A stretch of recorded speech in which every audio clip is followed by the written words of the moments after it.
नमस्कार, हरिओम, सुप्रभात। महर्षि अरविंद फाउंडेशन एवं इथनिक साइंस फाउंडेशन के द्वारा संचालित तत्वबोध भगवत गीता हिंदी के आज के व्याख्यान सत्र में आप सभी का हार्दिक अभिनंदन एवं स्वागत है। तो आइए मैं रवीना जी को आमंत्रित करता हूं, जो आचार्य हैं, और आगे का सत्र संचालन उनकी तरफ है। हरि भगवत गीता के इस सत्र में आप सबका पुनः स्वागत है। और हम प्रार्थना के साथ, जो हम प्रत्येक सत्र में प्रार्थना के साथ शुरुआत करते हैं, आज भी हम प्रार्थना के साथ आज के सत्र की शुरुआत करेंगे। ओम अज्ञानतिमिरान्धस्य ज्ञानाञ्जनशलाकया चक्षुरोन्मीलितं येन तस्मै श्रीगुरवे नमः। सच्चिदानन्दरूपाय विश्वोत्पत्त्यादिहेतवे तापत्रयविनाशाय श्रीकृष्णाय वयं नमः। वसुदेवं सुतं देवं कंसचाणूर्णमर्दनं देवकी परमानन्दं कृष्णं वन्दे जगद्गुरुं। हे कृष्ण करुणा सिंधु दीनबंधु जगत्पते गोपेश गोपिका कांत राधा कांत नमोस्तुते। तप्त कांचन गौरांगी राधे वृंदावनेश्वरी वृषभानुसुते देवी प्रणमामि हरिप्रिये। जय श्री कृष्ण चैतन्य प्रभु नित्यानंद श्री अद्वैत गदाधर श्रीवासादि गौर भक्तवृंद। स्थापकाय च धर्मस्य सर्वधर्म स्वरूपिणे अवतार वरिष्ठाय रामकृष्णाय ते नमः। हरे कृष्णा कृष्ण कृष्ण हरे हरे, हरे राम राम राम हरे हरे।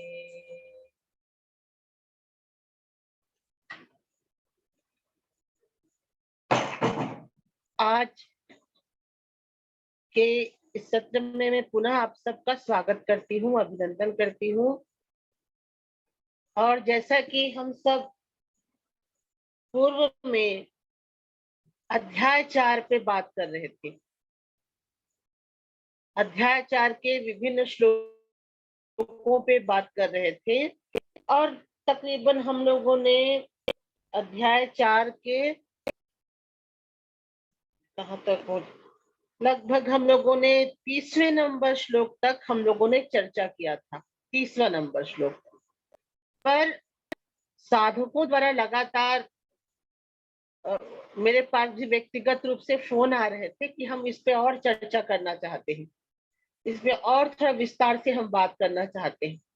और मुझे भी लगता है कि ये जो अध्याय 4 का जो 25वां से लेके 30वां नंबर तक का श्लोक है, ये जो श्लोक है, इस पर मुझे भी लगा कि इस पे थोड़ा सा हमको और भी चर्चा करने की आवश्यकता है, और भी मंथन करने की आवश्यकता है, और भी चिंतन करने की आवश्यकता है।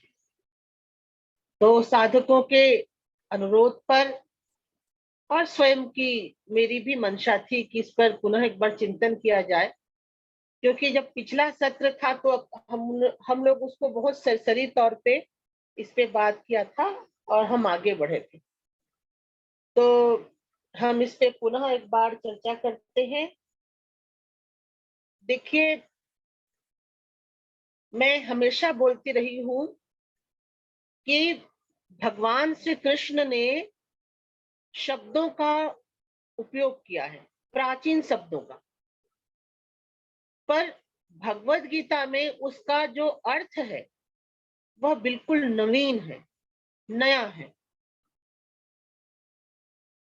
तो ये भगवत गीता की विशेषता है।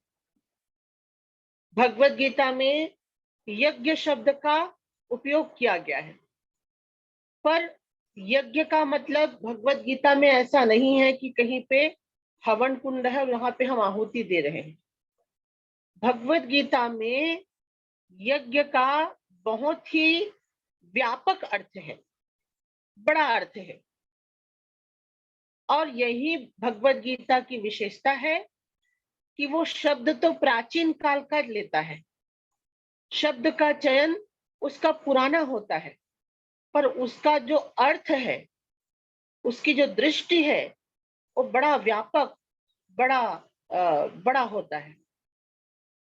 तो जैसे कहते थे ना कि सोने का जो सिक्का है वो मुगल काल में भी चलता था, सॉरी, चांदी का जो सिक्का है वो मुगल काल में भी चलता था, चांदी का सिक्का गुप्त काल में भी चलता था, चांदी का सिक्का अंग्रेजों के समय में भी चलता था। पर हम गुप्त काल के चांदी के सिक्के को अंग्रेजों के समय नहीं चला सकते थे, अंग्रेजों के समय के सिक्के को आज नहीं चला सकते हैं, और मुगल काल के सिक्कों को न गुप्त काल में चला सकते थे, न अंग्रेजों के समय चला सकते थे। अब ये तो चांदी तो सब में है, तीनों जमाने, तीनों युग में जो सिक्के बने थे वो चांदी के थे।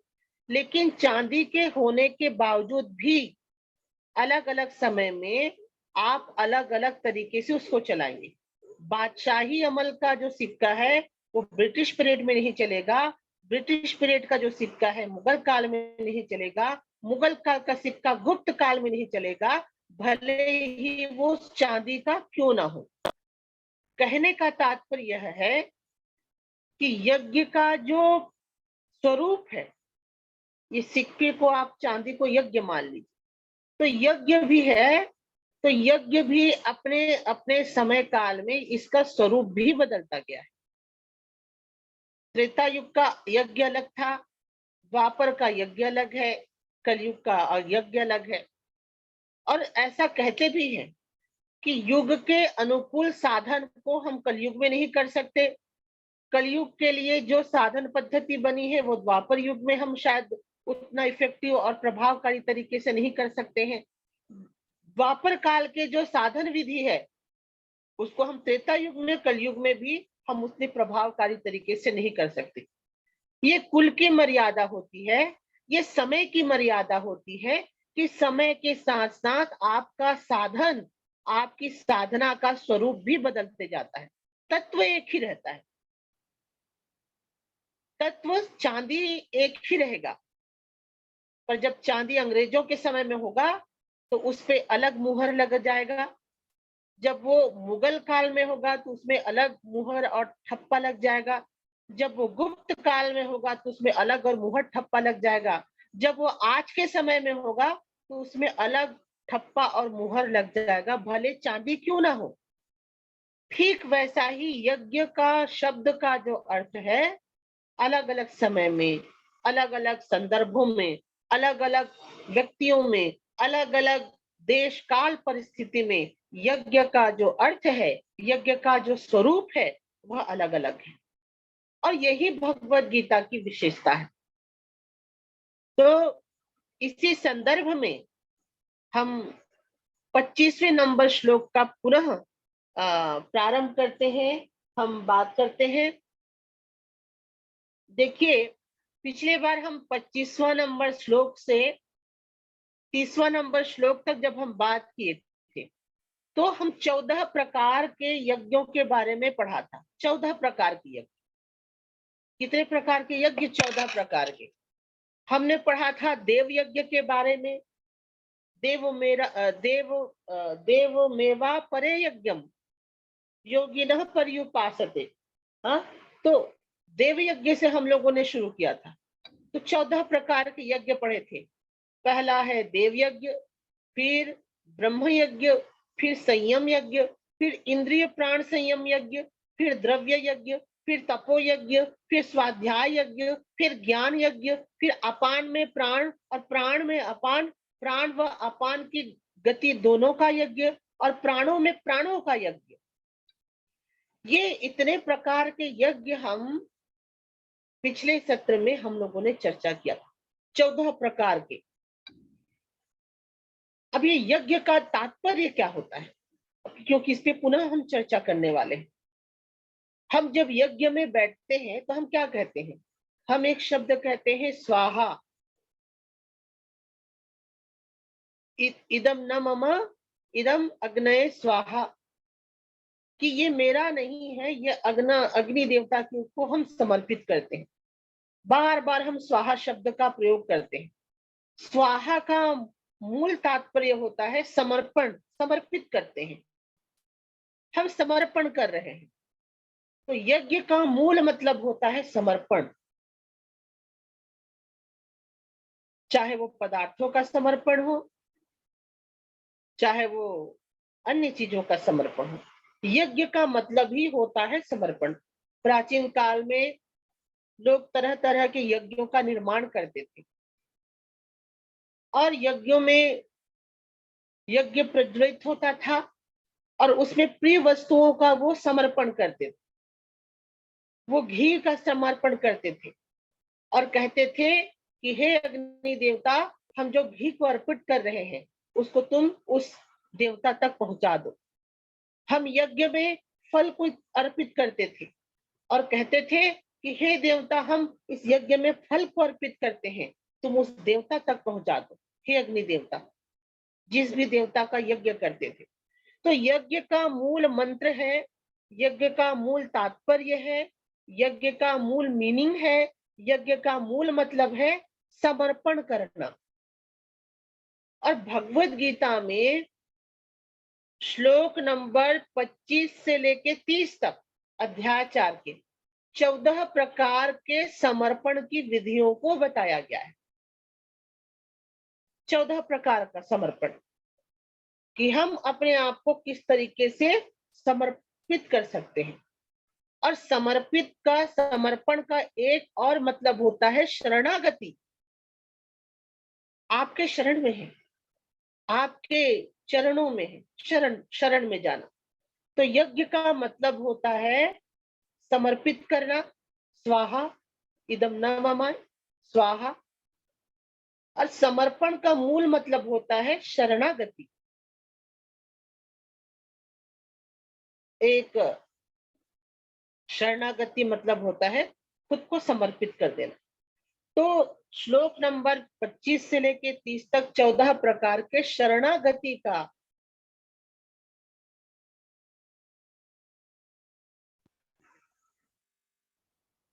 श्लोक नंबर 25 से 30 तक भगवान ने 14 प्रकार के यज्ञों को बताया है। श्लोक नंबर 25 से 30 तक भगवान ने 14 प्रकार के समर्पण की विधि का बताया है। और इसी समर्पण विधि पर हम पुनः चर्चा करेंगे, क्योंकि आप लोगों ने व्यक्तिगत रूप से भी कहा था कि इस पर हमको पुनः चर्चा करने की आवश्यकता है, हमको इस पे बात करना है।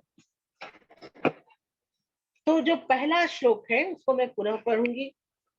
पहला श्लोक है, देवमेवा परे यज्ञम योगिनः पर्युपासते ब्रह्माग्नेव परे यज्ञम यज्ञेनेवोपजूयते। भगवान कहते हैं कि जो पहला प्रकार का यज्ञ है वह है कि योगी लोग देवता की पूजा रूपी यज्ञ का अनुष्ठान करते हैं। और दूसरा जो यज्ञ है भगवान बताते हैं कि जो दूसरे व्यक्ति होते हैं वो ब्रह्म रूपी यज्ञ में यज्ञ के द्वारा यज्ञ की आहुति प्रदान करते हैं। तो यहाँ पे हम देखते हैं कि देवमेवा परे यज्ञम योगिनः पर्युपासते। भगवान कहते हैं कि जो पहले प्रकार का जो यज्ञ है उसमें ये एक प्रकार के कर्म कांड के बारे में भगवान बताते हैं कि जो पहला प्रकार का यज्ञ है, पहला प्रकार का यज्ञ है वो देव यज्ञ है। वो एक प्रकार से कर्म कांड का यज्ञ है, पर निष्काम भाव से। ध्यान से समझिएगा, पहला जो यज्ञ है वो कर्म कांड का यज्ञ है, पर निष्काम भाव से, किसी भाव किसी चीज की कल्पना नहीं। और यह जो यज्ञ होता है वो देवी देवताओं के प्रसन्नता के निमित्त होता है, उनके प्रसन्नता के लिए, वरुण देवता के लिए, इंद्र देवता के लिए, पर वो देवता के प्रसन्नता के लिए होता है। तो देवमेवा परे यज्ञम योगिनः पर्युपासते, ये पहला प्रकार का यज्ञ भगवान बताते हैं कि ये कर्मकांडी यज्ञ है, पर निष्काम भाव से किया जाने वाला यज्ञ। जनरली जो कर्मकांड होता है वो कामना के भाव से किया जाता है, पर भगवान यहाँ पे कहते हैं कि परमात्मा तक आपको पहुंचना है, ईश्वर तक आपको पहुंचना है, तो कर्म कांड भी आपको ईश्वर तक पहुंचा सकते हैं, लेकिन शर्त यह है कि वह निष्काम भाव से होना चाहिए। तो यदि निष्काम भाव से कोई कर्म कांड की यज्ञ करता है तो वह भी ईश्वर तक पहुंचेगा। तो पहला प्रकार का देवमेवा परे यज्ञम योगिनः पर्युपासते, यह एक प्रकार का कर्मकांड यज्ञ है, पर निष्काम भाव से किया जाने वाला यज्ञ है, और ये देवताओं के निमित्त किया जाता है। वेदों में इंद्र, वरुण इत्यादि देवी देवताओं का उल्लेख है, तो इनके प्रसन्नता के लिए इस प्रकार के यज्ञ का विधान है, जिसे देव यज्ञ कहा जाता है। आप वैदिक शास्त्रों में पढ़िए तो देव यज्ञ के बारे में उल्लेख किया गया है, जो देवताओं की प्रसन्नता के लिए। और ये एक प्रकार का वैदिक यज्ञ है, और ये यज्ञ है देव द्रव्य साध्य यज्ञ है। और इस यज्ञ में किसी भी फल की चाह न करने वाले याजक भी योगी होते हैं। इसका मतलब तो आप समझ गए। प्राचीन काल में देव यज्ञ होता था, जिसमें देवी देवताओं की संतुष्टि के लिए, देवी देवताओं की प्रसन्नता के लिए, बिना किसी कामना के, बिना किसी भाव के, बिना किसी इच्छा के जो याजक होता था वो यज्ञ करता था, तो वह भी योगी है। भगवान का कहने का मतलब यह है कि आप यदि कर्म कांड का भी यज्ञ कर रहे हैं, बहुत प्रकार के कर्म कांड का यज्ञ कर रहे हैं। हम तो एक बार हम आर्य समाज के एक आश्रम में गए थे, तो वहां पे एक बहुत बड़े विद्वान थे। तो वो हमको बता रहे थे कि अब हमारा तो उतना नॉलेज या ज्ञान नहीं है, पर वो बता रहे थे कि प्राचीन काल में अनेक प्रकार के यज्ञ किए जाते थे। यज्ञ के अलग अलग कुंड होते थे, और अलग अलग देवताओं की स्तुतियां होती थी। 2 दिन, 3 दिन, 7 दिन चलने वाले यज्ञ। और कई बार तो हम पुराणों में पढ़ते हैं कि लोग यज्ञ करके भी ईश्वर को प्रसन्न करते थे, देवताओं को प्रसन्न करते थे। तो कई बार देव यज्ञ होता है, यज्ञ का अनुष्ठान होता है, पर बिना किसी कामना के यज्ञ का अनुष्ठान होता है।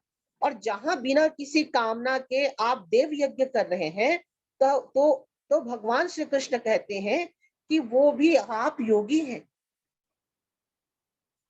भगवान श्री कृष्ण हमारे प्राचीन काल के सबसे उदार महापुरुष थे। सबसे उनका विशाल हृदय था। सारे भावों को, सारे मार्गों को, सारे पंथों को, सारे रुचिकर व्यक्तियों को वो स्वीकार करते थे।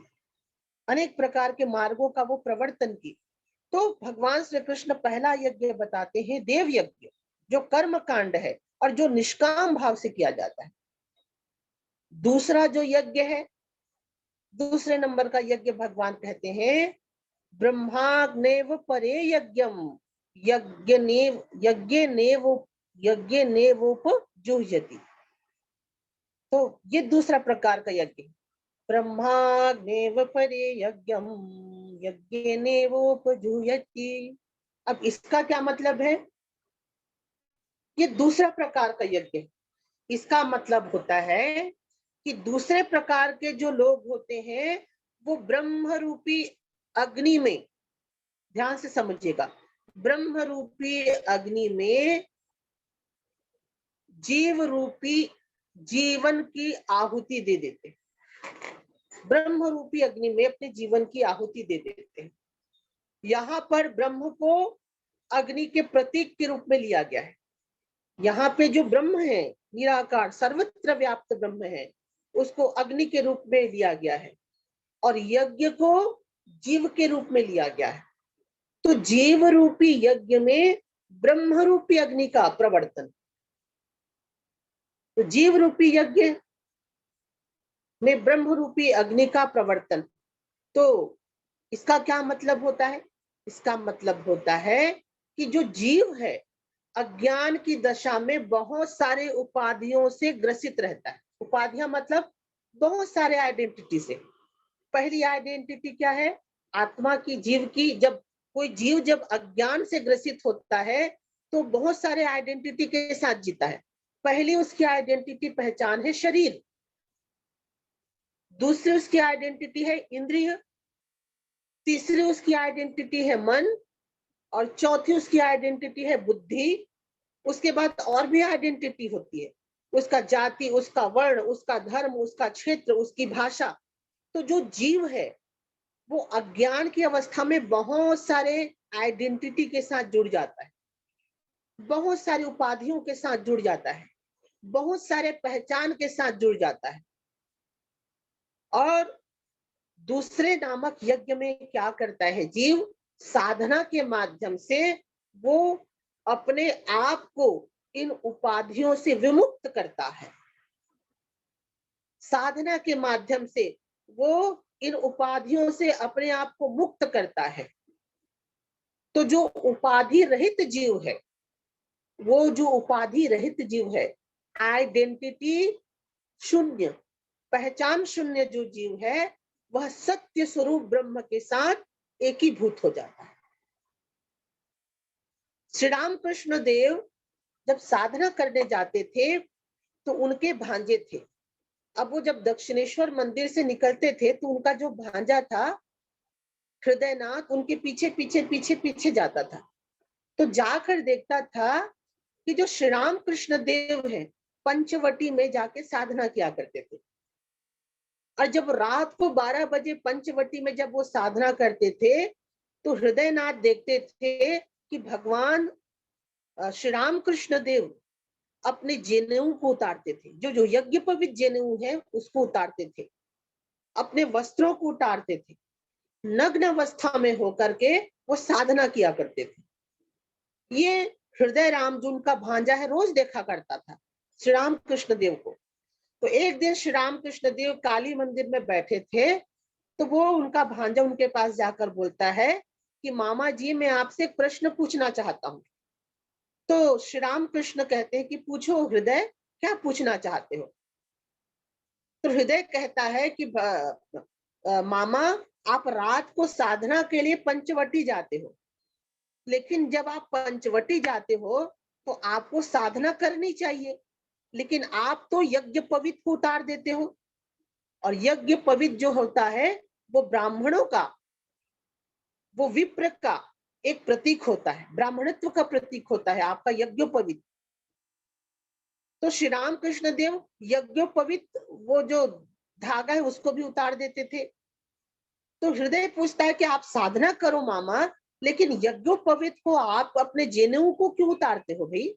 जनेऊ को तो पहन के भी आप साधना कर सकते हो।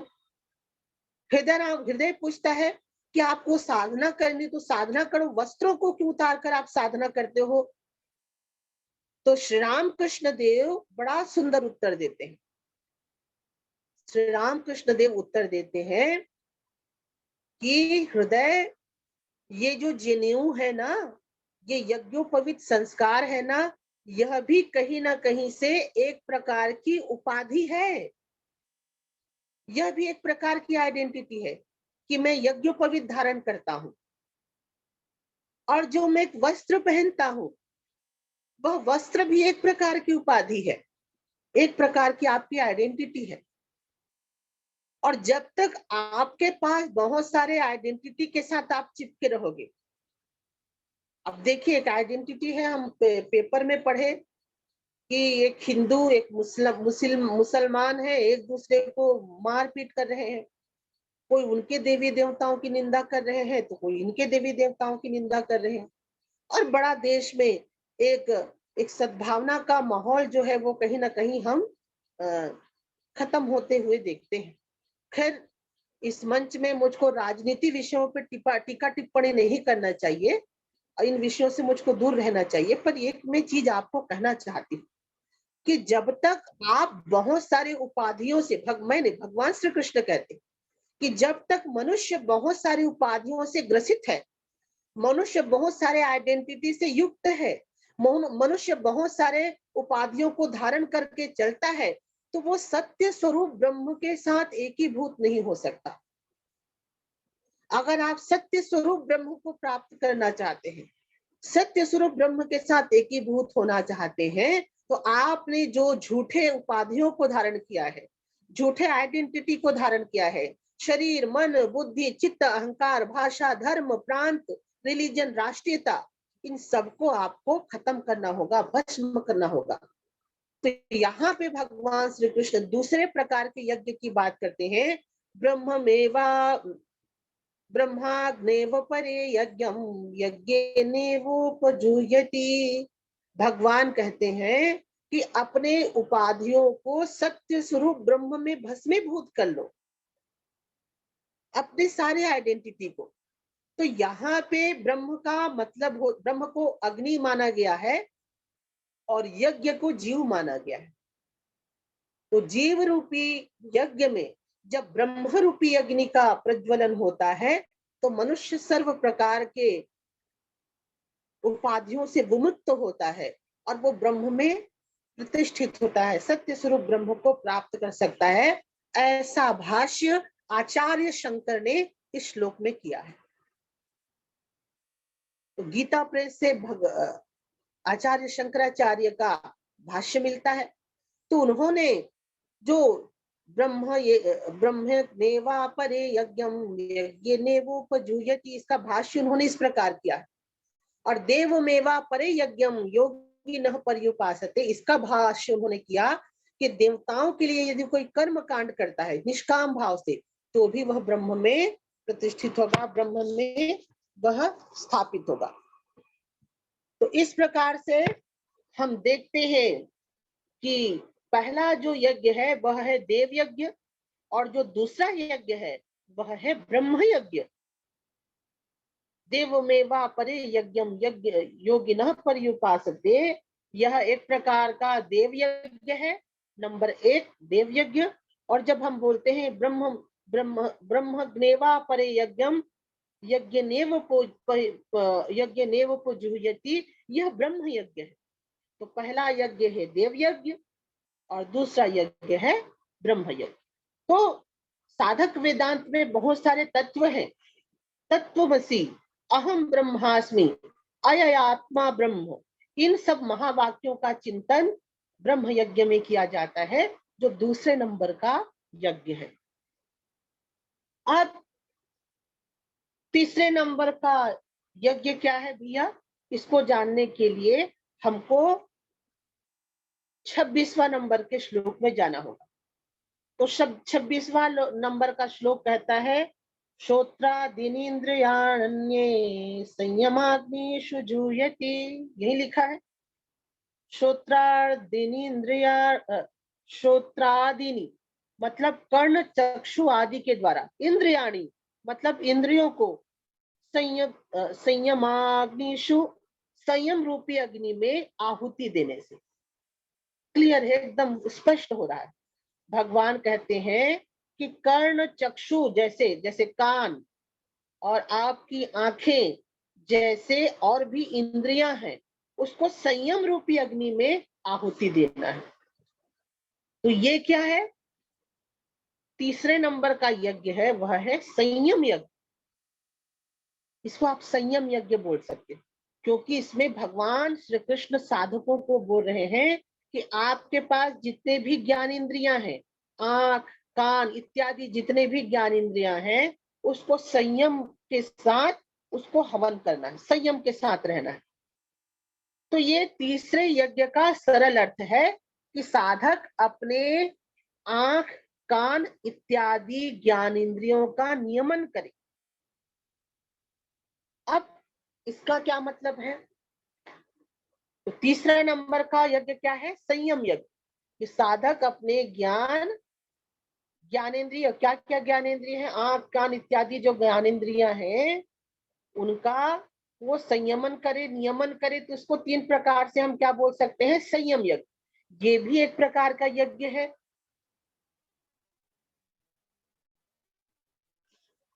तो हम क्या देखते हैं कि जो हमारी ज्ञानेंद्रियां हैं वो विषय की ओर जाना चाहती हैं, हर प्रकार की ज्ञानेंद्रियां विषय की ओर जाना चाहती हैं। तो संयम की अग्नि से उसका होम करना होता है, मतलब उसको संयमित करना होता है। और वेदांत साधना की दृष्टि से ध्यान से समझिएगा, ये जो संयम योग है इसे वेदांत साधना की दृष्टि से उपरति की साधना कहा जाता है, उपरति की साधना। और पतंजलि योग सूत्र के अनुसार यदि हम देखें तो इसे प्रत्याहार की साधना कहा जाता है। इसमें आप अपने ज्ञानेंद्रियों को विषयों के संसर्ग से बचाने की चेष्टा करते हैं। तो ये एक प्रकार का संयम योग्य है। तो इसका मतलब भी आप समझ गए होंगे कि बहुत सारे ऐसे साधक होते हैं जो कर्म कांड करना नहीं चाहते, जो ब्रह्म यज्ञ करना नहीं चाहते। ब्रह्म यज्ञ मतलब अपने उपाधियों की आइडेंटिटी की, जितनी प्रकार की आइडेंटिटी उसको खत्म करना, ब्रह्म यज्ञ वो करना नहीं चाहते। तो भगवान कहते हैं कि तीसरा प्रकार का यज्ञ कर लो। तीसरे प्रकार का योग संयम योग, प्रत्याहार की साधना पतंजलि की दृष्टि से, और वेदांत साधना की दृष्टि से उपरति की साधना, ये आप कर लीजिए। तो कितने भगवान श्री कृष्ण करुणा वर्णालय, अकारण करुणा करने वाले, जीवों पे करुणा करने वाले। तो ऐसे श्री भगवान के श्रीमुख से हम भगवत गीता का श्रवण कर रहे हैं कि भगवान कहते हैं कि तुम ये नहीं कर सकते तो ये कर लो, ये कर नहीं कर सकते तो ये कर लो। बिल्कुल हमारे पिता पिता पिता जैसे होते हैं। आप भगवान को तो जिस भाव से आप पूजिए, ईश्वर को तो आप सखा के भाव से उपासना कर सकते हैं, आप उनको मित्र के भाव से उपासना कर सकते हैं, आप उनको गुरु के भाव से उपासना कर सकते हैं, आप उनको अपना पुत्र के भाव से उपासना कर सकते हैं। जो मीराबाई थी, चैतन्य महाप्रभु थे, वो अपने प्राण प्रीतम के रूप में भगवान की उपासना करते थे। तो आप जिस भी भाव से ईश्वर की उपासना करें, ईश्वर इतने करुणा निधान, करुणा वर्णालय। तो भगवान अलग अलग प्रकार के यज्ञों का उपदेश दे रहे हैं। तो तीसरा प्रकार का जो यज्ञ वो कहते हैं कि भैया कर्म कांड नहीं कर सकते, ब्रह्म यज्ञ नहीं कर सकते, तो संयम यज्ञ तो कर सकते हैं। तो हमारे जो जैन धर्म होता है, जैन धर्म की जो साधना है वह संयम योग पर आधारित है, अपने आप को संयमित करना। तो हमारा भगवत गीता केवल एक धर्म का ग्रंथ नहीं है। भगवत गीता में आप हिंदुइज्म को देखेंगे, आप इस्लाम को देखेंगे, आप क्रिश्चियनिटी को देखेंगे, आप जैन धर्म को देखेंगे, आप बौद्धिज्म को देखेंगे, जितने भी प्रकार के मत पंथ हैं, सबकी सबकी चीजें भगवत गीता में मिलेंगी। और इसी कारण तो भगवान श्री कृष्ण को क्या कहा जाता है? कृष्णम वंदे जगत गुरुम, कि भगवान श्री कृष्ण जगत के गुरु हैं। तो खैर हम अपने विषय पे आते हैं। तो तीसरा जो यज्ञ है वह है संयम यज्ञ, इसको आप कर लीजिए। अब इतना। अब हम आगे बढ़ते हैं चौथे यज्ञ के बारे में। चौथा यज्ञ के बारे में भगवान कहते हैं 26वां नंबर का श्लोक का दूसरा पाठ। शब्दार्दिनी विषयानन्य इंद्रियाग्निषु जुह्यति। ये चौथा प्रकार का यज्ञ है। इसमें भगवान क्या कहते हैं, चौथा प्रकार के यज्ञ में जो साधक होता है, शब्द आदि विषयों का इंद्रिय रूप अग्नियों में हवन करते हैं। शब्द आदि विषयों का इंद्रिय रूपों में हवन करते हैं, अर्थात जो इंद्रियों से शब्दादि विषयों का ग्रहण करते हैं, सभी मनुष्य करते हैं, इंद्रियों से विषयों का आप ग्रहण तो करते हैं। श्लोक कहाँ चला गया? हाँ।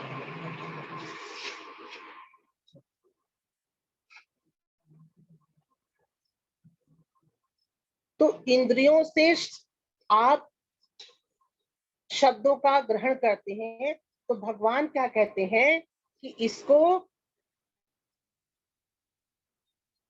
शास्त्र निर्दिष्ट उपाय से विषय को ग्रहण करना को वो होम कहते हैं। शब्दादिनी विषयानन्य इंद्रियाग्निषु जुह्यति।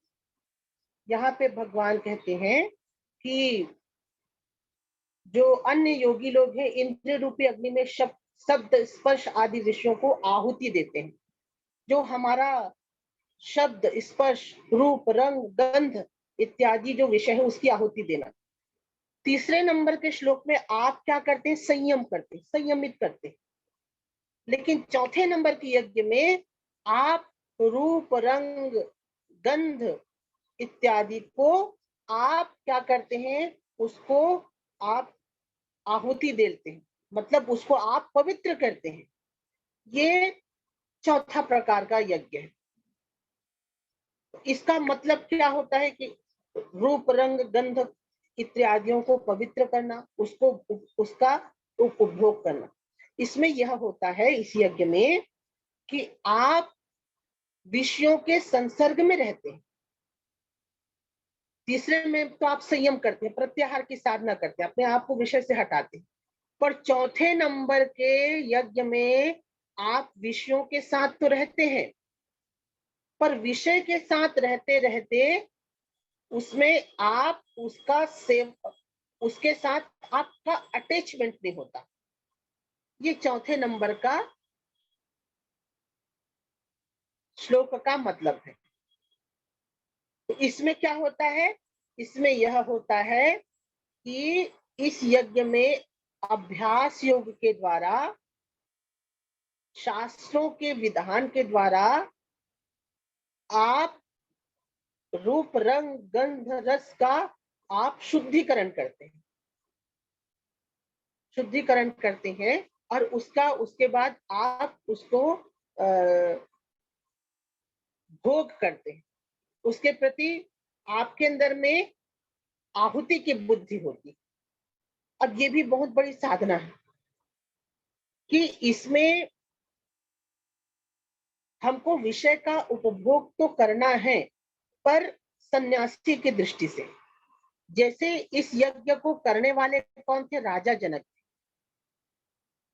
राजा जो जनक थे वो सांसारिक सुखों में रहते थे, संसार गृहस्थ का पालन करते थे। ये असल में ये जो यज्ञ है गृहस्थ आश्रम के लिए इस यज्ञ का विधान किया गया कि आप रूप रंग गंध इत्यादि विषय वासना में तो आप जीवन जीते हैं, पर इस विषय वासना से आपको शास्त्रानुदित उपभोग करते हुए आपको इससे निकलना है।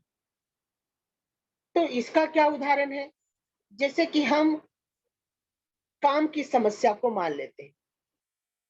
काम को क्या बोलना चाहिए, सेक्सुअल डिजायर। यह जो काम भाव है, साधक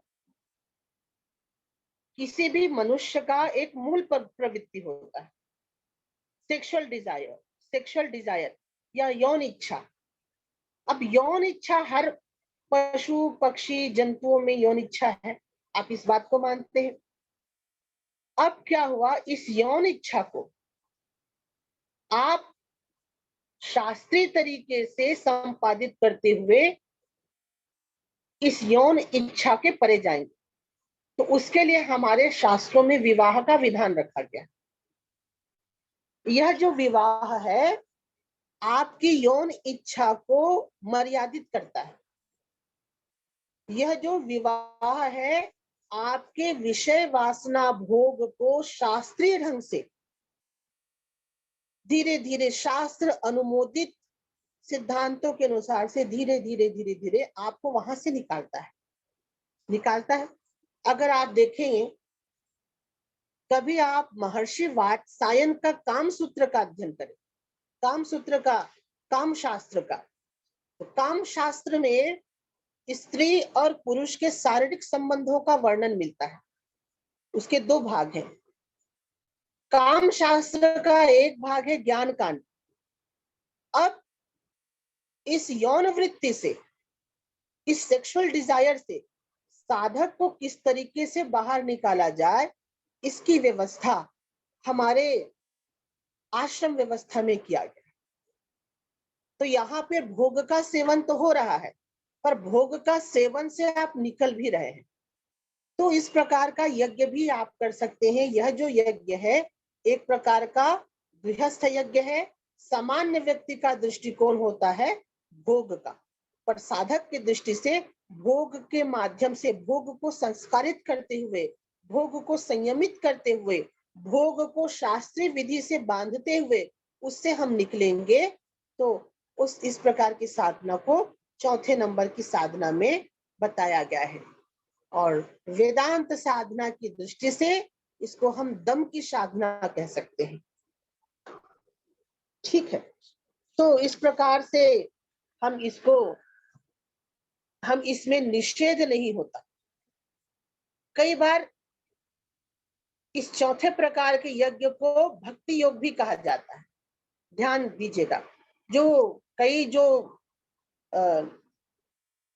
इसके व्याख्याकार हैं उनका कहना है कि जो चौथे प्रकार का जो यज्ञ है वो भक्ति योग। कुछ लोग इसको गृहस्थ योग भी बोलते हैं और कुछ लोग इसको भक्ति योग भी बोलते हैं। तो दोनों ही अर्थों में ये सही है। लेकिन इस यज्ञ में क्या होता है, भोग को आप संस्कारित दृष्टि से, संस्कार से उसको भी आप यज्ञ भाव से उपभोग करते हैं और धीरे धीरे वहां से निकलते हैं। तो इसमें रूप रंग गंध इत्यादि को निषेध नहीं किया जाता। तीसरे नंबर में तो निषेध किया जाता है, पूरी तरीके से टोटल संयमित किया जाता है। इसमें निषेध नहीं किया जाता, इसमें उसको संस्कारित किया जाता है, उसका शुद्धिकरण किया जाता है। तो कई लोग इसको भक्ति बोलते हैं, भक्ति योग बोलते हैं। अब भक्ति योग कैसा कि आपके जो नेत्र है वो देखना चाहते हैं। तो भक्त कहते हैं कि नेत्र यदि तुम देखना चाहते हो तो भगवान श्री कृष्ण के रूप माधुर्य का दर्शन करो, उनकी सुंदरता को, अपने इष्ट की सुंदरता का दर्शन करो। तो यहाँ पे जो रूप है उस रूप का खंडन नहीं हो रहा है, उस रूप के जो गुण को संस्कारित किया जा रहा है कि हे आंख यदि तुम देखना चाहते हो तो बांके बिहारी के रूप माधुर्य का दर्शन करो, अपने इष्ट का दर्शन करो। हे कान, हे कर्ण, यदि तुम कुछ सुनना चाहते हो तो भगवत नाम के कीर्तन का श्रवण करो, भगवान के नाम का श्रवण करो। तो यहाँ पे जो कान का जो श्रवण है उसको संयमित नहीं किया जा रहा है, उसको संस्कारित किया जा रहा है कि कान यदि तुमको कुछ सुनना है तो भगवान के नाम का, ईश्वर के नाम को तुम सुनो। तो कान को संस्कारित किया गया, आंख को संस्कारित किया गया, जिह्वा को।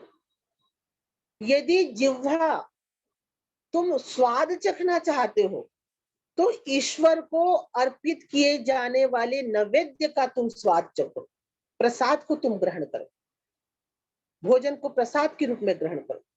तो यहाँ पे जीवा को हम रिजेक्ट नहीं कर रहे, उसको संस्कारित कर रहे हैं। नाक यदि तुम गंध लेना चाहते हो तो ईश्वर को जो फूल माला गंध अर्पित किया गया है उसका तुम गंध ले लो। तो यहाँ नाक के गंध भाव का संस्कार किया जा रहा है। तो यहाँ पे हम क्या देखते हैं, यहाँ पे देखते हैं कि रूप रस गंध इत्यादि का निषेध नहीं किया गया है, इसको संस्कारित किया जा रहा है। तो चौथे प्रकार के यज्ञ को हम गृहस्थ यज्ञ भी बोल सकते हैं, भक्ति यज्ञ भी बोल सकते हैं, क्योंकि इसमें रूप रंग गंध का निषेध नहीं किया गया है, इसको संस्कारित किया जाता है। तो भगवान कहते हैं कि तुम देव यज्ञ नहीं कर सकते तो ब्रह्म यज्ञ करो, ब्रह्म यज्ञ नहीं कर सकते तो संयम यज्ञ करो, और यदि तुम संयम यज्ञ नहीं कर सकते तो यह गृहस्थ यज्ञ को आप करो, जिसमें रूप रंग का उपभोग करना है, लेकिन शास्त्रीय विधि से, शास्त्रीय ढंग से। तो ये चौथे प्रकार का यज्ञ भगवान कहते हैं। पांचवें प्रकार के यज्ञ के बारे में जानना है तो हमको 27वां नंबर श्लोक को पुनः पढ़ना पड़ेगा।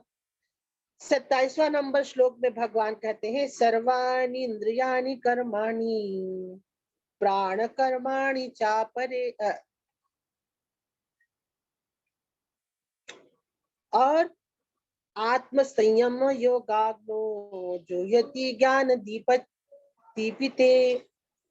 भगवान कहते हैं कि जो अन्य प्रकार के जो साधक होते हैं वो समस्त इंद्रियों की, समस्त चेष्टाओं की, प्राण वायु आदि के कर्मों की भी ज्ञान के द्वारा प्रदीप्त आत्म संयम रूप योगाग्नि में आहुति देते हैं। तो अब इसमें तीन चीजों को जोड़ लिया गया।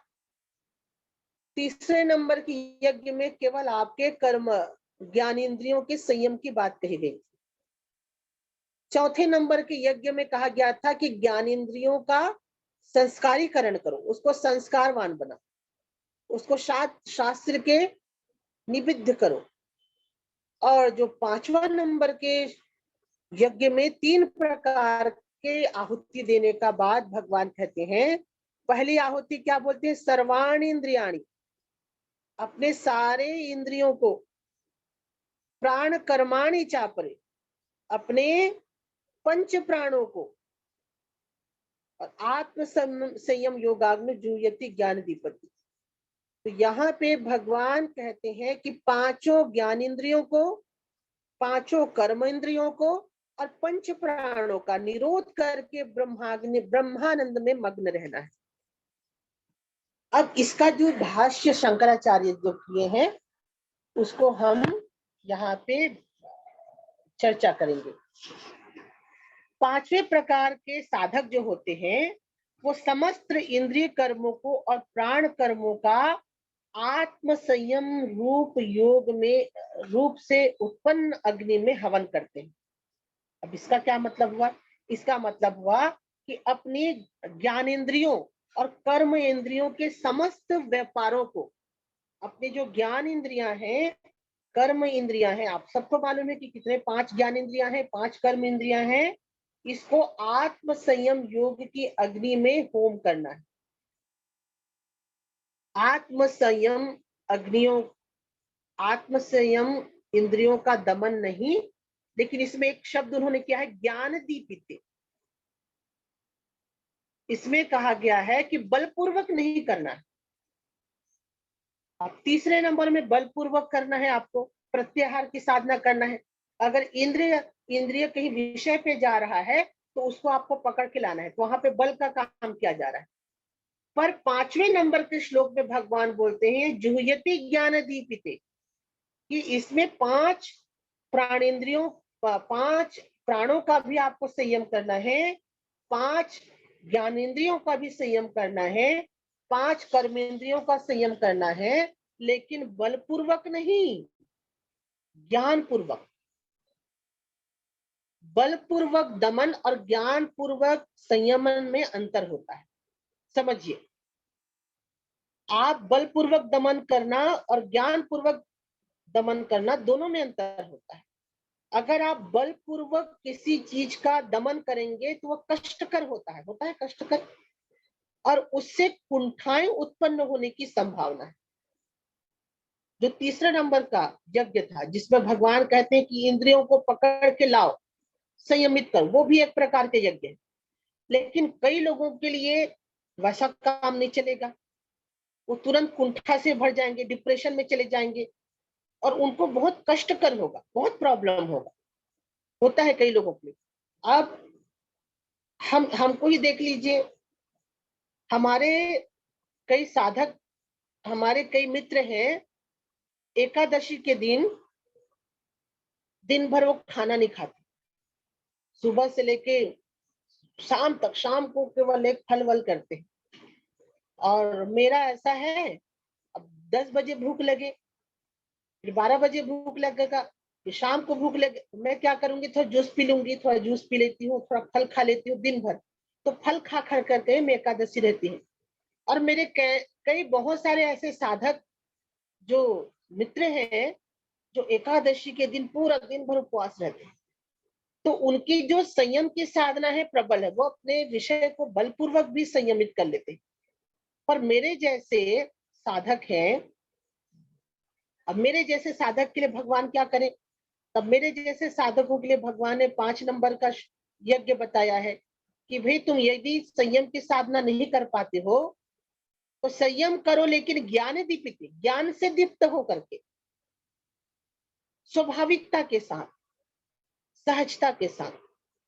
क्यों? क्योंकि जब आप बलपूर्वक किसी चीज का संयम करते हैं तो वो बहुत कष्टकर होता है और बहुत कुंठा आपको प्राप्त होता है।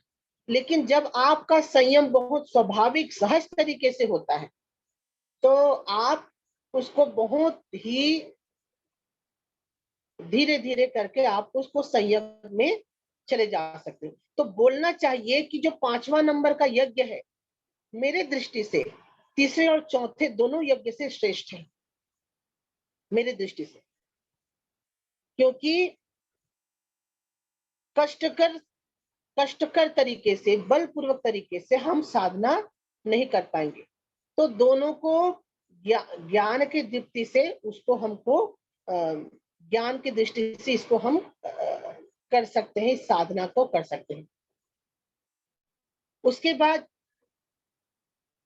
6वें नंबर का जो यज्ञ है, बहुत सरल यज्ञ है। उसमें लिखा है कि द्रव्य यज्ञास्तपो यज्ञा योग यज्ञास्तथा परे स्वाध्याय ज्ञान यज्ञाश्च यतः संशित व्रताः। तो ये बहुत सिंपल है। ये 28वां नंबर से द्रव्य यज्ञ। द्रव्य यज्ञ का मतलब है कि अपने धन संपत्ति को दान करना, दान यज्ञ। जैसे कुछ लोग क्या करते हैं, कुआं बनवाते हैं, घर बनाते हैं, धर्मशाला बनाते हैं, तो यह एक प्रकार से द्रव्य यज्ञ है। तो शिव भाव से जीव की सेवा करना, नारायण भाव से, दरिद्र नारायण भाव से जीव की सेवा करना, इसमें आप दान के माध्यम से भी यज्ञ कर सकते हो। 7वां है तपो यज्ञ।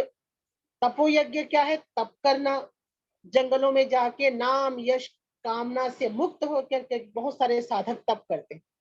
आज भी अभी हम बीच में आप ऋषिकेश जाइए, बद्रीनाथ जाइए, तो बद्रीनाथ जाएंगे, ऊपर पहाड़ चढ़ेंगे, कभी केदारनाथ में भी ऐसे तपस्वियों का दर्शन होता है जो तप करते हैं, तो वो भी ब्रह्म तक जाएंगे। तो 6वां है द्रव्य यज्ञ, दान करने वाला। 7वां है तपो यज्ञ। 8वां है योग यज्ञ। योग यज्ञ के बारे में भगवान कहते हैं। तो इसमें क्या होता है? इसमें प्राणायाम योग करना होता है। योग मतलब पातंजलि योग सूत्र आपने पढ़ा होगा, योग की साधना। 9वां नंबर का श्लोक में लिखा गया स्वाध्याय यज्ञ। स्वाध्याय यज्ञ का मतलब क्या होता है? अब स्वाध्याय का 2 अर्थ है। स्वाध्याय होता है अपने स्वरूप का चिंतन करना, और स्वाध्याय का दूसरा अर्थ होता है कि जो शास्त्र ग्रंथ है उनका पठन पाठन करना। तो यह भी एक प्रकार का यज्ञ है, 9वां नंबर का यज्ञ। आप इतने सारे यज्ञ नहीं कर सकते तो अपने स्वरूप का चिंतन कीजिए, यह भी यज्ञ है। और स्वाध्याय का दूसरा भी मतलब होता है कि जो संतों का वांग्मय होता है उनका आप अध्ययन कीजिए, शास्त्रों का, श्रुति ग्रंथों का, स्मृतियों का, पुराणों का, इसका अध्ययन कीजिए, तो स्वाध्याय यज्ञ में आता है। 10वां है ज्ञान यज्ञ। ज्ञान यज्ञ के बारे में भी इसमें कहा गया है, ज्ञान यज्ञाश्च यतः संशित व्रता। ज्ञान यज्ञ, ज्ञान यज्ञ के बारे में, ज्ञान यज्ञ का मतलब क्या होता है कि सदैव तत्व ज्ञान के प्रति चर्चा करना, अपने तत्व तत्व ज्ञान जो होता है, तत्व ज्ञान के प्रति चर्चा करना, डिस्कशन करना, आप इसका भी चिंतन करना, यह भी एक प्रकार का यज्ञ है, क्योंकि बार बार जब आप किसी चीज का चिंतन करोगे तो आपके जीवन में वो आता है। तो ये आपका 10वां यज्ञ है। 5 मिनट बता है, 14 यज्ञों को बताना है, तो थोड़ा अपने फास्ट जाऊंगी। हाँ, उसके बाद 11वां नंबर का यज्ञ भगवान क्या कहते हैं? 11वां नंबर के यज्ञ में बताते हैं, अपाने जुह्यति प्राणम प्राणे पान तथा परे। यहाँ पे भगवान कहते हैं 11वां नंबर के, अपाने जुह्यति प्राणम। अब देखिए, अपान अपान प्राण, ये अब इसमें भगवान प्राणायामों के बारे में कहते हैं। अब वेदांत में आज 5 प्रकार के प्राण बताए गए। प्राण, अपान, व्यान, उदान और समान। आप सभी जानते हैं प्राण, अपान, व्यान, उदान और समान। तो पहला भगवान क्या बोलते हैं? अपाने जुह्यति प्राणम। भगवान कहते हैं इस प्रकार की साधना में अपाने जुह्यति प्राणम। अपान का मतलब क्या कहा जाता है? अपान किसको कहा जाता है? बाहर की वायु को भीतर लाना अपान कहा जाता है। तो भगवान क्या कहते हैं? अपाने जुह्यति प्राणम, कि बाहर के वायु को यथाशक्ति भीतर खींचना और भीतर खींच करके उसको वहीं स्तंभित कर देना। यह प्राण का अपान में हवन है। और इस प्रकार से यह एक प्रकार की कुंभक की साधना है। कुंभक में क्या करते हैं? कुंभक में, अंतः कुंभक में क्या होता है? अंतः कुंभक में होता है कि आप धीरे धीरे वायु को भीतर खींचते हैं, यही तो कुंभक होता है। तो भगवान कहते हैं अपाने जुह्यति प्राणम, कि वायु को खींच करके जो अंतः कुंभक लगाते हैं, कुंभक की साधना करते हैं, और इसमें जो रत रहते हैं वह भी ब्रह्म को प्राप्त करते हैं। कुंभक की साधना, ऐसे बहुत सारे योगी हैं जो कुंभक की साधना करते हैं। 12वें नंबर के यज्ञ में भगवान कहते हैं प्राणे पानम तथा परे। यह प्राणायाम का दूसरा भेद है। यह क्या है? इसमें प्राण वायु में अपान वायु का हवन किया जाता है। पहले में अपान वायु का प्राण वायु में हवन किया गया, मतलब बाहर प्राण को खींचा गया, अंतः कुंभक किया गया और साधना किया गया। 12वें नंबर में प्राणापाने तथा परे। 12वें नंबर के श्लोक में ऐसा होता है कि आपको प्राण वायु में अपान वायु का हवन करना होता है। इसमें क्या होता है कि जितना बन सके उतना सांस को रोक लेता है। ये एक प्रकार का रेचक, ये रेचक है, जिसको प्राणायाम या बही कुंभक कहा जाता है। तो धीरे धीरे वायु का यथाशक्ति रेचन करके पुनः कुंभक करना है, इसको प्राणापाने तथा परे कहा गया है। 13वां नंबर में कहते हैं कि प्राणापान गतिरुद्ध्वा। इसमें भगवान ने लिखा है प्राण और अपान की जो गति हो रही है उसे कहीं पर रोक करके श्वास प्रश्वास को बंद कर करके कुंभक किया जाता है। तो इसमें प्राण और अपान को दोनों को रुद्ध्वा करना है। प्राणापान गति रुद्ध्वा, प्राण और अपान की जो गति है उसको रोक के कुंभक किया जाता है। यह भी एक प्रकार का प्राणायाम है। और जो चौथा नंबर का जो प्राणायाम के भगवान में कहा गया है, अपरे नियताहारा प्राणान प्राणेषु जुह्यति। ये जो चौथा प्रकार का जो प्राण है, जहां प्राणों का प्राणों में हवन किया जाता है। इस प्राणायाम में पूरक, रेचक इत्यादि नहीं किया जाता। इसके पहले हम पूरक कर रहे हैं, कुंभक कर रहे हैं, रेचक कर रहे हैं, लेकिन अपरे नियताहारा प्राणान प्राणेषु जुह्यति, इसमें किसी भी प्रकार का रेचक या किसी भी प्रकार का कुंभक नहीं किया जाता, बल्कि शरीर में स्थित पंच प्राण में से योग साधना के द्वारा किसी को भी पकड़कर उसे वहीं पर ठहरा दिया जाता है और अन्य प्राणों को उसमें विलीन कर दिया जाता है। यह जो चौथे प्रकार की जो साधना है वह प्राणायाम की सबसे कठिन साधना है। तो अब ये जो चौथी प्रकार की साधना है, ये तब साधना होता है जब आप चारों प्रकार के प्राणायामों को करेंगे। तो इस प्रकार से हम देखते हैं कि भगवान श्री कृष्ण हैं, 14 प्रकार के यज्ञों का विधान करते हैं कि साधक को जैसे यज्ञ का विधान हो, जैसी ही रुचि हो, उसके अनुसार वो यज्ञ का करे।